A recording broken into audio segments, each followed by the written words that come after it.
Mi nombre es Alex. Cuando era niño vivía en un pequeño pueblo de mi bello Oaxaca. Mi hermano y yo vivíamos con mis padres y mi abuelo Pedrito.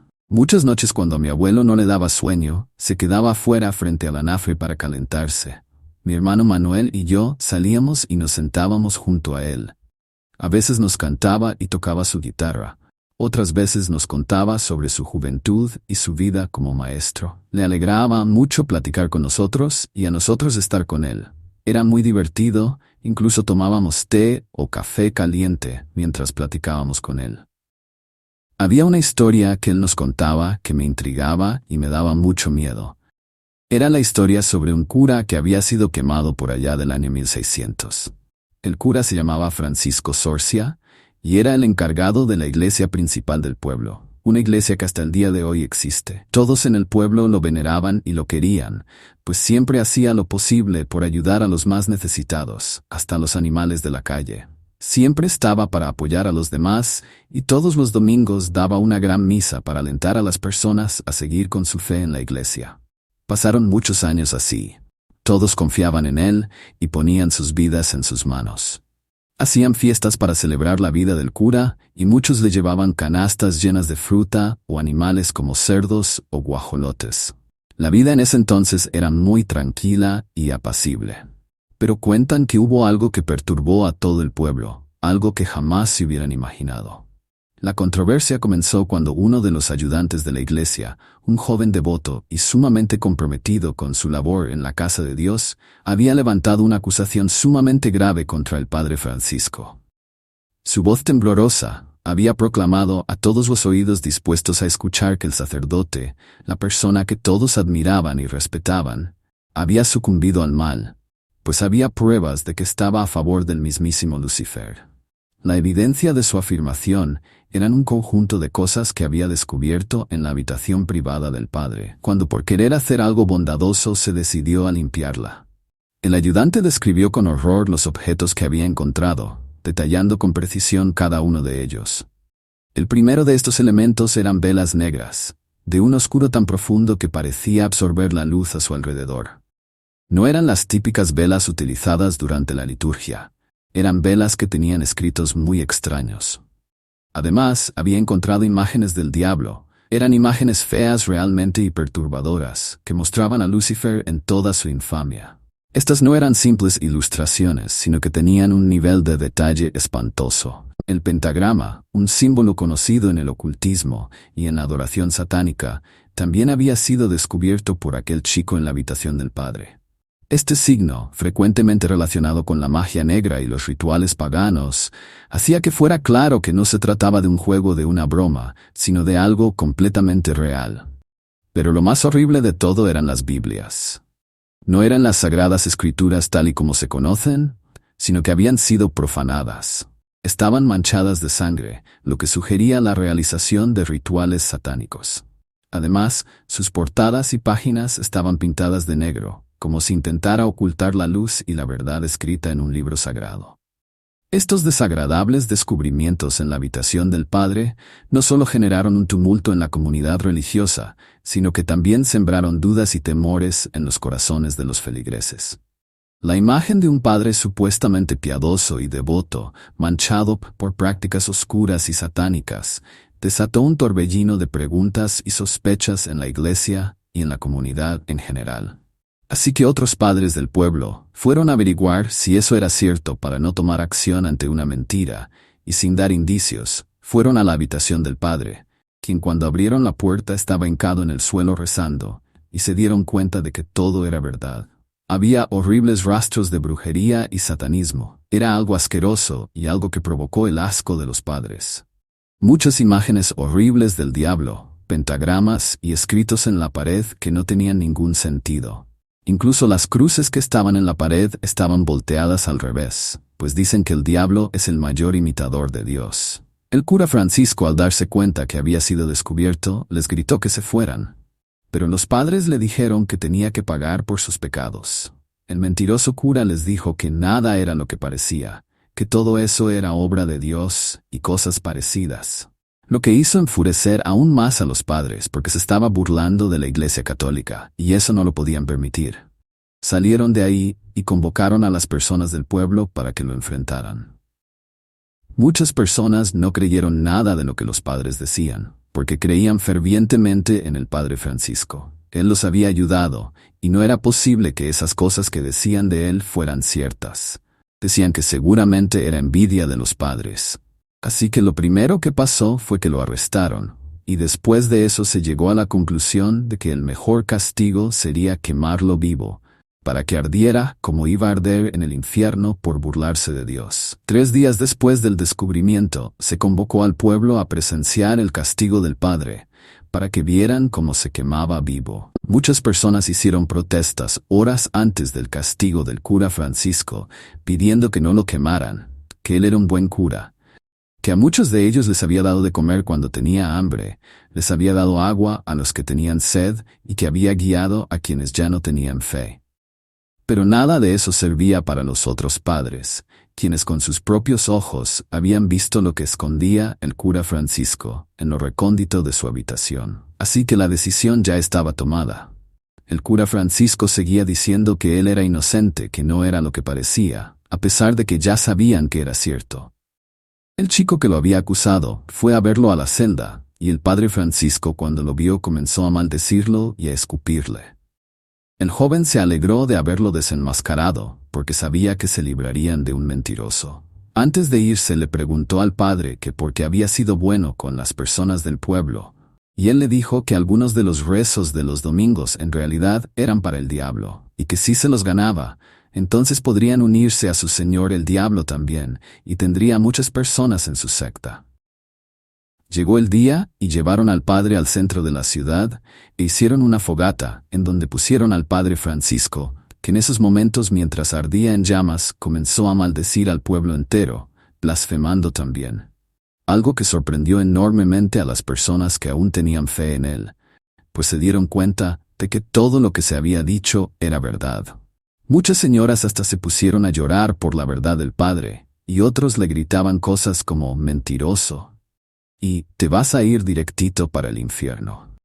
Mientras se quemaba el cuerpo del padre, se veían figuras extrañas en el humo y en las llamas. Era un escenario muy desagradable, algo que muchos prefirieron no ver más, como un ser humano moría a gritos en el fuego.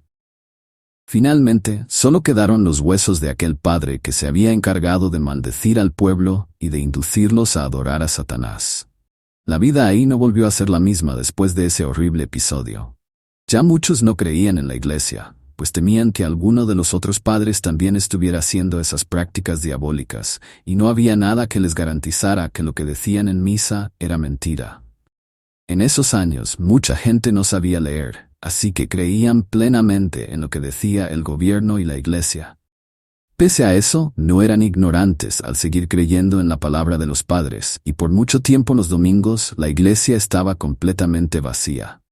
Eso preocupaba a los padres de la iglesia, pues ya no había diezmo, pese a que incluso iban a pedirlo casa por casa.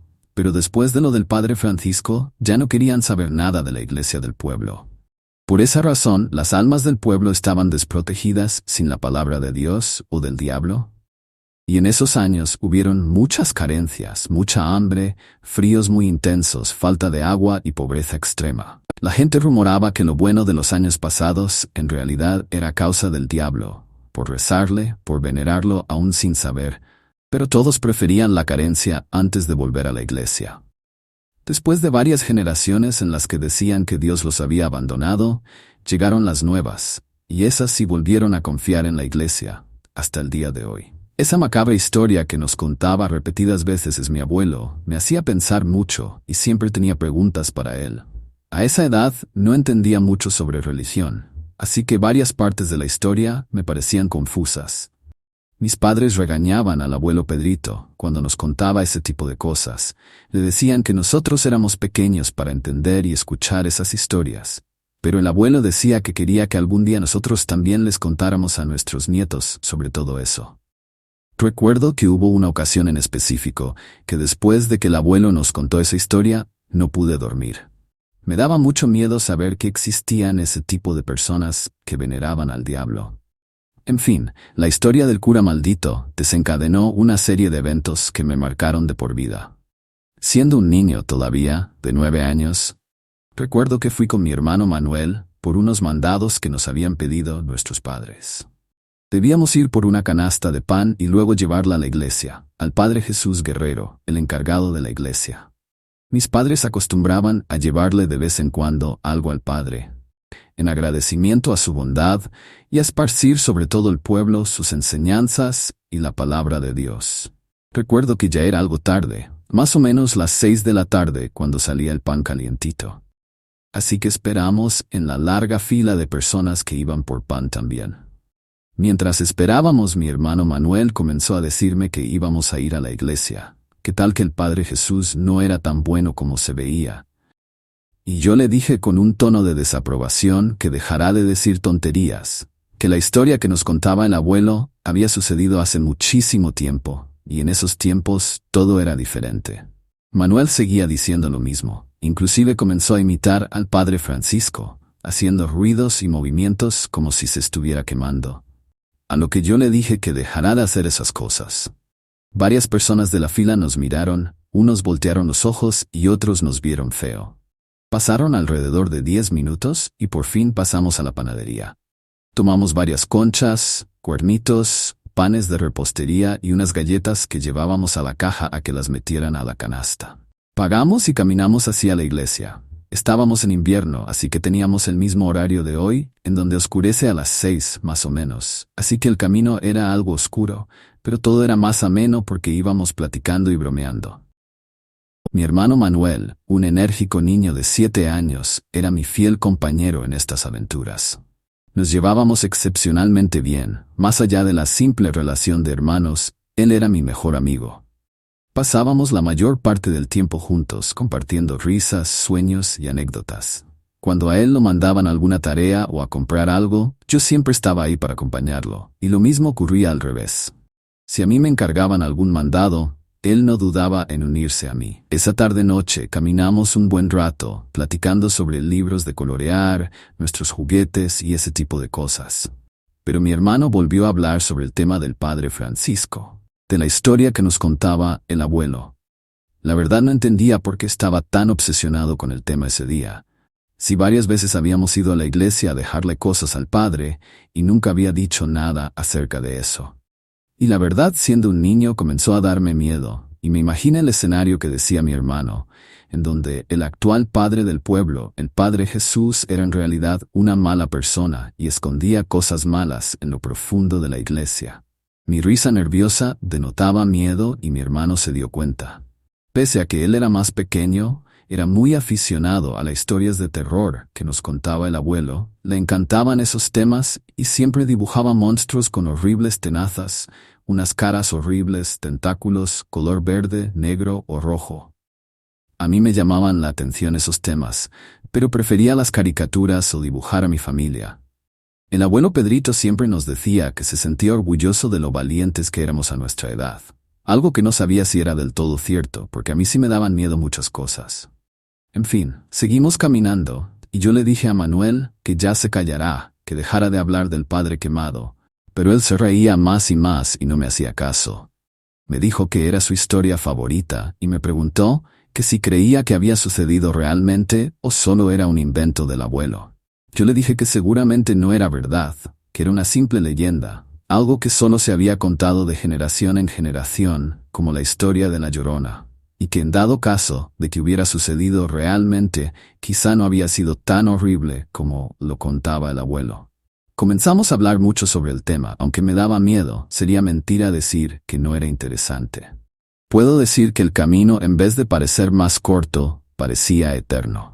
Sentía que caminábamos y nada más no llegábamos a la iglesia. Seguimos platicando y finalmente llegamos. Entramos y la iglesia estaba completamente vacía.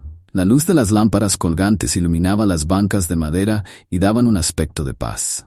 Dijimos el nombre del Padre Jesús en voz alta, porque sabíamos que seguramente estaba por ahí como siempre, pero nadie contestó. Le dije a Manuel que esperáramos unos minutos, que a lo mejor había ido al baño o se estaba bañando. Aunque siendo franco, se me hacía raro que dejara la iglesia sola. Normalmente estaba por lo menos el ayudante del padre. Pero pues esperamos un buen rato y volvimos a llamar al Padre Jesús, pero de nuevo nadie respondió. Hasta que una voz salió de atrás del altar principal y dijo: hijos, pásenle, están en su casa, disculpen, estaba ocupado.